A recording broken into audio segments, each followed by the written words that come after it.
असास international school में सालाना sports festival का इनेकाद किया गया, जिसमें वालिदैन और बच्चों ने बढ़ चढ़कर हिस्सा लिया और मुख्तलिफ खेलों के इनामात भी जीते।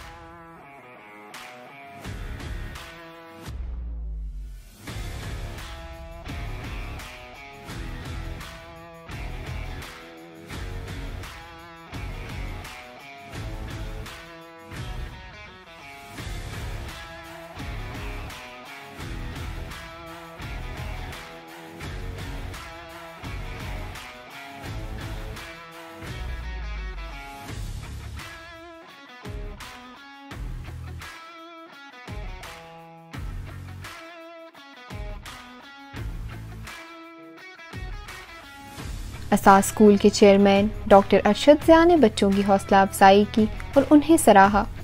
तकरीब से खिताब करते हुए उन्होंने कहा कि नई नस्ल को मंशियात की लत से निकालने के लिए खेल के मैदानों को आबाद रखना ज़रूरी है।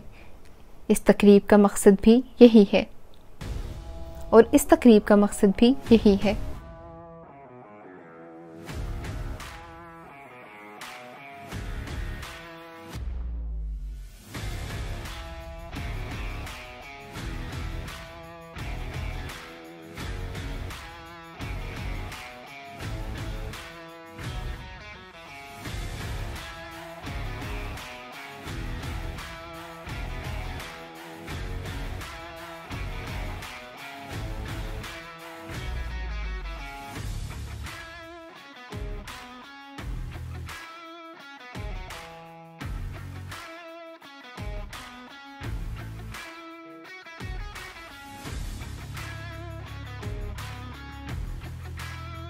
स्कूल की प्रिंसिपल सफ़िया जवाद ने खिताब करते हुए कहा कि ज़िंदगी में तरक्की और अच्छे मौक़े के लिए इस तरह की सेहतमंद सरगर्मियाँ अहम किरदार अदा करती हैं, और उन्होंने कहा कि ज़हनी और जिस्मानी सेहत के बग़ैर माशरे कामयाब नहीं हो सकते।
तकरीब में मारूफ एथलीट सदफ सिद्दीकी को बतौर मेहमान खुसूसी मदऊ किया गया, जिन्होंने बच्चों की हौसला अफजाई की और उनमें इनामात तकसीम किए।